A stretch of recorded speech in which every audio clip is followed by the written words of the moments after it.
Bismillahirrahmanirrahim. Assalamu alaikum everyone. My name is Amna Saad. The topic of my presentation is aflatoxins, detergents and solvents.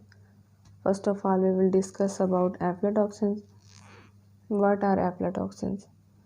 इसमें हम देखेंगे aflatoxins क्या होती हैं, इनकी मेजर टाइप्स और aflatoxins जो है वो किस तरह इफ़ेक्ट करते हैं. What are aflatoxins? Aflatoxins are poisonous and cancer-causing chemical agents that are produced by certain molds which grow in soil, decaying vegetation, hay and grains. ये molds होती हैं जो कि grow कर सकती हैं soil में, decaying vegetation में, grains में या फिर hay में.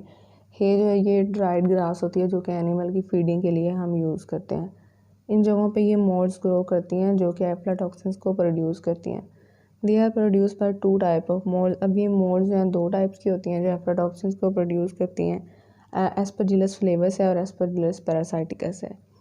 अब आगे इसकी मेजर टाइप्स हैं और उसके मेटाबोलाइट्स हैं.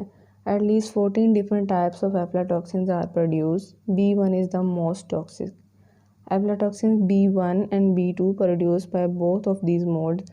अब ये जो एफ्लाटॉक्सिन्स हैं इनको B1 और B2, G1 और G2 इस तरह डेजिग्नेट किया गया है. क्यों किया गया है? ये इनकी कलर की बेस पे किया गया है. अल्ट्रा वायलेट लाइट के अंडर ये जौन सा कलर शो करती हैं. अब जो ब्लू हैं उनको B1 और B2 नाम दिया गया है और जो ग्रीन कलर शो करती हैं उनको G1 और G2. Aflatoxin B1 and B2 produce by both of these mould. उसके बाद एफ्लाटॉक्सिन G1 एंड G2 है, ये भी इन दोनों मोल्ड से प्रोड्यूस होती हैं. उसके बाद एफ्लाटॉक्सिन M1 है. M1 जो है वो B1 का मेटाबोलाइट है. Aflatoxin M1 is metabolite of aflatoxin B1 in humans and animals. Aflatoxin M2 जो है वो B2 का मेटाबोलाइट है. Aflatoxin M2 metabolite of B2 in milk of cattle fed on contaminated food. उसके बाद है एफ्लाटॉक्सिकोल और एफ्लाटॉक्सिन Q1 है जो मेजर मेटाबोलाइट है AFB1 का. इन विट्रो लिवर प्रेपरेशन, ये लिवर प्रेपरेशन में यूज़ होता है. In vitro liver preparation. The native habitat of Aspergillus is in soil, decaying vegetation, hay and grains. इनकी native habitat ये है जो हमने पहले पढ़ी थी. But it invades all type of organic substrate whenever favorable conditions are available. जब भी favorable conditions available होती हैं किसी भी organic substrate में ये grow कर सकती हैं. Favorable condition जो है इनके लिए कौन सी हैं? High moisture है और high temperature है. अब इसके बाद हम एफ्लाटॉक्सिन्स के इफ़ेक्ट देखेंगे. फ़र्स्ट ऑफ ऑल हम इनके ह्यूमन हेल्थ पे इफ़ेक्ट देखेंगे. कोई भी स्पीशी जो है वो इम्यून नहीं है. प्लांट्स हो गए, एनिमल्स हैं या हम ह्यूमंस हैं, सबको ये इफ़ेक्ट करती हैं. No species is immune. Aflatoxins are among the most carcinogenic substances known. सबसे पहले हम देखते हैं चिल्ड्रन पे. बच्चों पे सबसे ज़्यादा असर होता है. Children are particularly affected. It retards their growth and development. It suppresses the immune system. Immune system पे भी इफ़ेक्ट होता है, ग्रोथ पे भी और डेवलपमेंट पे भी. उसके बाद हम एडल्ट्स में देखेंगे. Adults have high tolerance but they are also at risk. उनमें बच्चों की निस्बत थोड़ी टॉलरेंस होती है लेकिन वो भी रिस्क पे हैं, उनको भी ये हार्म करता है. It causes liver cancer. Liver cancer cause करती हैं. Food contaminated by aflatoxin causes decreases the productivity को भी डिक्रीज़ करते हैं. उसके बाद है carcinogenicity. Long term exposure to aflatoxins causes liver cancer. Hepatitis B infection may increase the effect of aflatoxin exposure. Hepatitis B से जो इन्फेक्टेड हैं उनको जो है एफ्लाटॉक्सिन का उनको नुकसान ज़्यादा होगा. एक्सपोजर का ज़्यादा ख़तरा है उनका क्योंकि ये बेसिकली एक हेपेटिक डिजीज़ है. And vaccination against it can help reduce carcinogenicity of toxin. अब जो जिनकी वैक्सीनेशन हुई होती है उनको जो है कम ख़तरा होता है.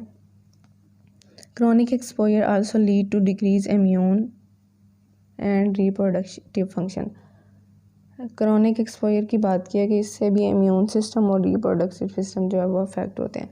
उसके बाद हम वाइल्ड लाइफ की बात करेंगे. Migratory birds are expose to aflatoxin. Birds are highly sensitive species.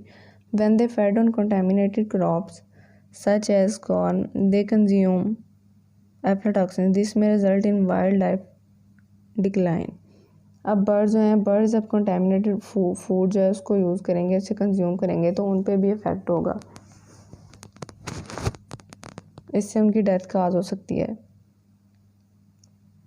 और उसके बाद आगे हम इसका इफेक्ट देखेंगे फार्म्ड एनिमल्स पे। Aflatoxin exposure can cause growth impairment in young and lactating animals. Growth impairment growth में खराबी का बायस बनती है, यंग में भी और लैक्टेटिंग एनिमल्स में भी। Aflatoxin consumed by cows are excreted in milk as metabolite M1. This metabolite M1 can be absorbed by calves or human, causing growth failure. It can metabolite also remains present in milk-based products such as cheese and yogurt. अब जो cows हैं या buffaloes हैं, ये जब contaminated food जो है ये यूज़ करती हैं, तो इनका जो मिल्क हम यूज़ करते हैं या मिल्क बेस्ड प्रोडक्ट योगर्ट या चीज़ वगैरह यूज़ करते हैं, तो उसमें इसका जो है एफ्लाटॉक्सिन का मेटाबोलाइट M1 मौजूद होता है, जो कि हम जब इंसान ह्यूमंस या फिर काव्स जो इनके बछड़े होते हैं इनको यूज़ करते हैं, जब उनको फीड करती हैं उनको भी नुकसान होता है, और जो मिल्क बेस्ड प्रोडक्ट्स हम यूज़ करते हैं हमें भी नुकसान होता है। अब उसके बाद in the case of fish when farmed fish are accidentally fed contaminated grains. अब फार्म्ड फिश की बात की है, जब वो कंटेमिनेटेड ग्रेन को कंज्यूम करती हैं, लार्जर डाई ऑफ्स में आकर उनकी भी डेथ काज होती है, इससे उनको भी नुकसान पहुंचता है। High level aflatoxin exposure produces an acute hepatic necrosis. High level exposure से क्या होता है, एक्यूट हेपेटिक नेक्रोसिस होता है, इसमें लिवर सेल की डेथ होती है, रिजल्टिंग लेटर इन सिरहोसिस और कार्सिनोमा ऑफ लिवर। सिरहोसिस और कार्सिनोमा में क्या होता है, लिवर सेल की डीजनरेशन होती है। Chronic exposure increases the risk of developing liver and gall bladder cancer. Chronic exposure से क्या होता है, लिवर और गॉल ब्लैडर कैंसर काज हो सकता है। Aflatoxin metabolite may intercalate into DNA and alkylate the bases through epoxide moiety. ये जो इनके मेटाबोलाइट्स हैं एफ्लाटॉक्सिन के, ये DNA में भी एंटर हो जाते हैं और बेसिस को अल्कालेट करते हैं। The main target organ in the mammal is liver, so एफ्लाटॉक्सिकोसिस is primary hepatic disease. जो मेन टारगेट होता है ये लिवर होता है, तो लिवर की डिजीज़ जो होती हैं उनको हेपेटिक डिजीज़ कहते हैं। सो एफ्लाटॉक्सिकोसिस भी है जो बेसिकली एक लिवर की डिजीज़ है। उसके बाद हमारे पास है डिटर्जेंट्स। डिटर्जेंट्स में हम देखेंगे डिटर्जेंट्स क्या होते हैं। इसमें हम डिटर्जेंट्स की टाइप्स पढ़ेंगे, केमिकल कंपोजिशन की बेस पे भी और फिज़िकल फार्म की बेस पे भी, और हम डिटर्जेंट्स के इंग्रेडिएंट्स देखेंगे कौन कौन से होते हैं। A detergent is surfactant or moist mixture of surfactants that has cleansing properties in dilute solution with water. Like soaps, they are also amphiphilic, mean they have both hydrophobic and hydrophilic region. Detergents की जो working quality होती है वो soap से अच्छी होती है। Water soluble cleansing agent हैं जो इम्प्योरिटीज़ के साथ और डर्ट के साथ कंबाइन हो जाते हैं और ये इनको पानी में और सॉल्युबल बनाते हैं, जिससे हमारा जो एफिशिएंसी होती है वो ज़्यादा होती है। उसके बाद हम डिटर्जेंट्स की टाइप देखते हैं। टाइप्स इसकी 3 टाइप्स हैं। एनायनिक डिटर्जेंट्स हैं, कैटायनिक हैं और नॉन एनायनिक हैं। Anionic detergent typically have negatively charge sulphate group as the hydrophilic head, whereas cationic detergents contain a positively charge ammonia group. ये इन दोनों में डिफरेंस है। They are frequently used as household cleaning purpose and also use as server in specific purpose in lab setting में भी ये use होते हैं। उसके बाद एनी क्लास, अब उसके बाद हमने देखना है नॉन आयनिक डिटर्जेंट्स कौन से होते हैं। Any class of detergents that are neither anionic nor cationic but produce electrically neutral colloidal particles in solution. ये जो न्यूट्रल कोलाइडल पार्टिकल्स बनाते हैं ये हमारे पास होते हैं नॉन आयनिक डिटर्जेंट्स। अब उसके बाद हम डिटर्जेंट्स के इंग्रेडिएंट्स को देखते हैं। डिटर्जेंट्स के इंग्रेडिएंट्स 6 इंग्रेडिएंट्स हैं। सर्फेक्टेंट है, बिल्डर है, जियोलाइट है, फिलर है, मटेरियल एंटी डेपोजिशन एजेंट्स हैं, एडिटिव्स हैं। सबसे पहले हम सर्फेक्टेंट को देखते हैं। Surfactant are organic molecules with polar lipophilic parts which serves to lower the surface tension so that the dirt is removed from the surface of material. Surfactants का मकसद क्या है, ये सरफेस टेंशन जो है इसको लोअर करते हैं और इससे होता क्या है कि डर्ट जो है वो मटेरियल की सरफेस से इजीली रिमूव हो जाता है। ये इनका पर्पस होता है। उसके बाद हमारे पास बिल्डर हैं। Builder are added to remove calcium and magnesium ions of wash water. अब ये पानी में से कैल्शियम और मैग्नीशियम आयन को रिमूव करने के लिए हम यूज़ करते हैं इनको। Builders increase the pH to aid the emulsification of oil and buffer against pH changes. The most common builder is sodium triphosphate, but because the phosphate waste can pollute the environment, the amount is used limited. Most common जो है ये sodium triphosphate है, लेकिन excess of everything is bad. जब हम ज़्यादा amount में से यूज़ करेंगे तो ये वाटर को पोल्यूट करेगा। इसकी वजह से हम इसे लिमिटेड अमाउंट में यूज़ करते हैं। उसके बाद हमारे पास जियोलाइट है। Zeolite was used as an ion exchanger specially for calcium ion. Zeolite को हम बेसिकली आयन एक्सचेंजर के तौर पे यूज़ करते हैं। उसके बाद फिलर आ जाता है। Filler is a detergent additive that does not have ability to enhance the wash but increase the quantity. ये वॉशिंग की क्वांटिटी को इंक्रीज़ करने के लिए यूज़ होता है। उसके बाद है material anti deposition agent. It is added to detergent clothing to prevent re deposition of dirt on clothes. अब जो डर्ट रिमूव हो गया है उसकी री डेपोजिशन से बचने के लिए हम एंटी डेपोजिशन एजेंट यूज़ करते हैं, ताकि वो दोबारा मटेरियल पे ना लग के उसे ख़राब ना करे, दोबारा से डिपॉजिट ना हो जाए डर्ट जो हमने साफ़ किया है। और इसमें most common example is cellulose, ether और ईस्टर। उसके बाद हमारे पास एडिटिव्स हैं। Additives are materials added to make the product more attractive. Product को मोर अट्रैक्टिव बनाने के लिए हम एडिटिव यूज़ करते हैं। कौन कौन से हैं? परफ्यूम्स हैं, solvent, bleaches, dyes and so on, बहुत सारे हैं। They are not directly related to the power washing detergents. हमारी जो प्रोडक्ट है उसको हम और अट्रैक्टिव बनाने के लिए एडिटिव्स को यूज़ करते हैं। उसके बाद हमारे पास इसकी टाइप्स हैं जो कि बेस करती हैं फ़िज़िकल फॉर्म पे। फ़िज़िकल इस बेस पे इसकी 3 टाइप्स हैं, लिक्विड डिटर्जेंट, डिटर्जेंट क्रीम और डिटर्जेंट पाउडर। सबसे पहले हमारे पास है liquid detergent. Liquid detergent are similar to detergent powder, it differs only in physical form. Detergent powder जैसा ही होता है लेकिन फिजिकल फॉर्म में इसमें डिफरेंस आता है। The commercialised liquid detergents are typically used for modern laundry, use large capacity washing machine with advance technology. Large scale पे हम इसे यूज़ करते हैं। उसके बाद हमारे पास डिटर्जेंट क्रीम है। Cream detergent form with the dab of soap, formula is almost the same but the content of raw material they are detergent. ये जो इनका भी फार्मूला जो है डिटर्जेंट वाला ही होता है, सेम होता है, लेकिन रॉ मटेरियल जो है वो डिफरेंट होते हैं। इसमें हम फैट्स की बजाय ऑयल्स को यूज़ करते हैं। साबुन को जब हम क्रश करते हैं तो उससे ये क्रीम डिटर्जेंट्स बनते हैं, और हम इसके जो रॉ मटेरियल्स हैं वो डिफरेंट होते हैं। बाकी सारा फार्मूला जो है इनका डिटर्जेंट वाला ही होता है। और उसके बाद है डिटर्जेंट पाउडर। डिटर्जेंट पाउडर अब इसकी भी टाइप्स हैं। ये स्टेट ऑफ ग्रैनुलेटिंग पे डिपेंड करता है। पाउडर डिटर्जेंट्स हैं और detergents hollow and solid powder, 2 categories हैं। अब ये जो इन दोनों कैटेगरीज़ में डिफरेंस है ये किस पे डिपेंड करता है? Difference in grain form 2 groups was cause by differences in the manufacturing process. इनके ग्रेन्स में जो डिफरेंस है ये इनके मैन्युफैक्चरिंग प्रोसेस पे डिपेंड करता है, जिसकी बेस पे इनकी 2 कैटेगरीज़ हैं। उसके बाद हमारे पास इन्वायरमेंटल इम्पैक्ट है। सबसे पहले हम सर्फेक्टेंट्स का इम्पैक्ट देखेंगे। Surfactants can cause rough skin surface, loss of natural moisture on skin surface and increase the permeability of the outer surface. Skin पे ये इफेक्ट होता है इनका, rough skin, loss of natural moisture और permeability को increase करता है। और उसके बाद cationic surfactants are toxic if ingested as compare to anionic and non ionic. जो कीटानिक हैं वो ज़्यादा टॉक्सिक हैं नॉन आयनिक और एनाइनिक की से अगर हम कंपेयर करें तो।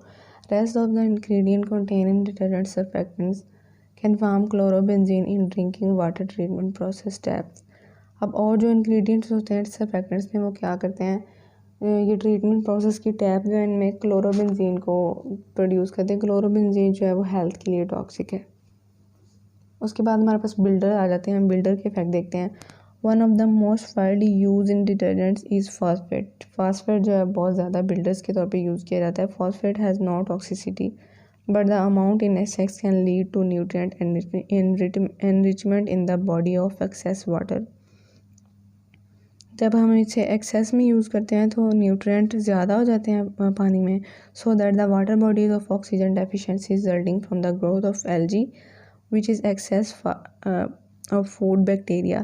Excess bacterial population will use the oxygen contained in water until time as there is a shortage of oxygen in the water bodies, and in the end it harms living creatures and surrounding water. होता क्या है, जब nutrient accumulation हो जाती है तो eutrophication होती है। वहाँ पे जो ऑर्गेनिक मैटर है वहाँ पे एल्गी ग्रो करना शुरू हो जाती है। ऑर्गेनिक मैटर जो है वो ज़्यादा होता है। इस ऑर्गेनिक मैटर को जब हमने डिकम्पोज करना होता है तो इसके लिए हमें ऑक्सीजन रिक्वायर होती है। तो पानी में जो ऑक्सीजन होती है वो कम होना शुरू हो जाती है। फिर जब ज़्यादा ऑक्सीजन इस काम में यूज़ होती है, इससे जो है एक्वाटिक एनिमल्स उनके लिए ऑक्सीजन कम हो जाती है। वाटर की क्वालिटी पे असर होता है। और उसके बाद है हम ह्यूमन हेल्थ पे इनका इफेक्ट देखते हैं। Detergents are dangerous for human health because they have the ability to dissolve ingredients that are carcinogen. ये जो है कार्सिनोजेनिक इंग्रेडिएंट्स को डिज़ोल्व करते हैं। Content of detergents in drinking water will cause odour and bad taste. Drinking water में जो होंगे उससे ओडोर और बैड टेस्ट काज होगा। उसके बाद हम एक्वाटिक लाइफ पे इसका इफेक्ट देखते हैं। Detergents also had a big hand in lowering the water quality. Water quality को लोअर करते हैं, पानी को ख़राब करते हैं। Fish absorb harmful chemicals which result in die off. Harmful chemical को जब वो एब्जॉर्ब करती हैं तो वो उनकी डेथ काज हो जाती है। उसके बाद phosphate in detergents can trigger the interest of fresh water algae to release the toxin and deplete oxygen in water. Algae जो है वो टॉक्सिन रिलीज़ करती हैं जिससे होता क्या है कि ऑक्सीजन जो है वो पानी में कम हो जाती है। उसके बाद हमारे पास सॉल्वेंट्स हैं। सबसे पहले हम देखेंगे कि सॉल्वेंट क्या होते हैं, कौन कौन सी इंडस्ट्रीज़ में सॉल्वेंट यूज़ होते हैं, और उसके बाद हम इम्पैक्ट देखेंगे सॉल्वेंट का। Solvents. The term solvent is applied to a large number of chemical substances which are used to dissolve or dilute other substances or materials. जो दूसरी ये सॉल्वेंट्स जो हैं वो दूसरी केमिकल सब्सटेंसेस को डिज़ोल्व करने के लिए या डाइल्यूट करने के लिए हम यूज़ करते हैं। दे आर यूजली ऑर्गेनिक, ये ऑर्गेनिक होते हैं। और उसके बाद हम देखेंगे कि कौन कौन सी इंडस्ट्रीज़ जो हैं उसमें डिटर्जेंट्स यूज़ होते हैं।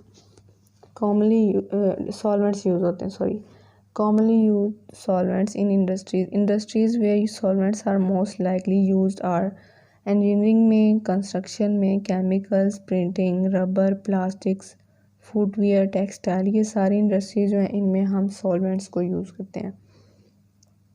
The most important solvents used in construction are, अब यहाँ पे सॉल्वेंट्स बताए हुए हैं कौन कौन से हैं। वाइट स्पिरिट्स हैं, वर्निशेस हैं, क्लीनिंग प्रोडक्ट्स हैं, ज़ाइलिन है, और पेंट्स में 1-ब्यूटानॉल।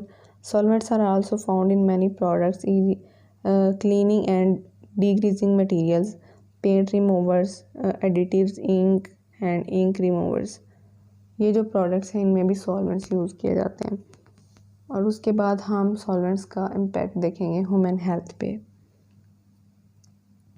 Irritation of skin, eyes and lungs, headache, nausea, dizziness and lightheadedness।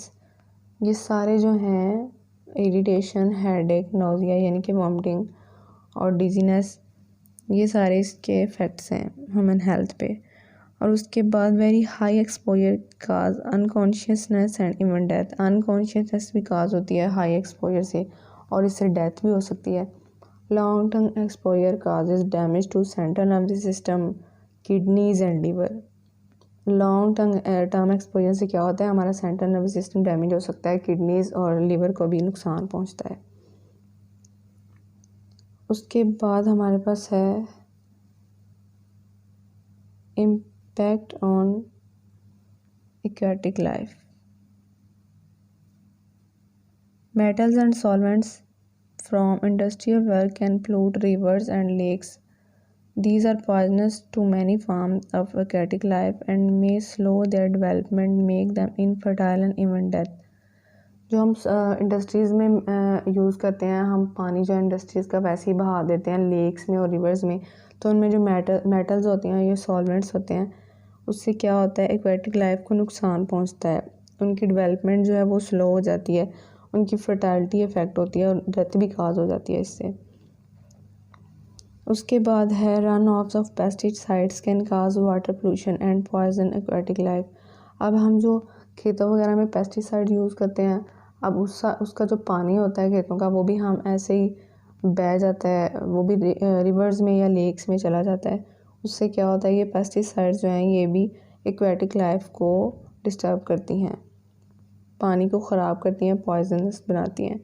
Birds, humans and other animals may be poison if they eat fish. अब जो एक्वेटिक लाइफ को disturb करेंगी उसमें फ़िश भी हैं। फ़िश जो है वो इस पानी को इस्तेमाल करेगी, वो पोल्यूट होगी और ये जो है केमिकल फ़िश इंजेस्ट करेगी। अब उसको हम खाएंगे ह्यूमन्स तो हमें भी इसका असर होगा। उसके बाद oil spills usually have only a localised effect on wildlife and can also spread. अब जो ऑयल लीकेज है शिप्स वगैरह से, ऑयल लीक हो जाता है समंदर वगैरह में, द ऑयल इस ऑयल से क्या होता है, this oil can cause the death of many fish and stick to the feathers of sea birds causing them to lose ability to fly. इससे क्या होता है, ये फ़िश की डेथ काज करता है, एक्वेटिक लाइफ को बहुत ज़्यादा डिस्टर्ब करता है, फ़िश की डेथ हो जाती है और जो सी बर्ड्स हैं उनके फीदर्स के साथ चिपक जाता है, जिसकी वजह से उनकी जो फ्लाई करने की एबिलिटी जो है उसको नुकसान पहुंचता है, वो उड़ नहीं सकते, उनकी फ्लाई एबिलिटी जो है उसको नुकसान पहुंचता है। ये थे इसके इम्पैक्ट एक्वेटिक लाइफ पे।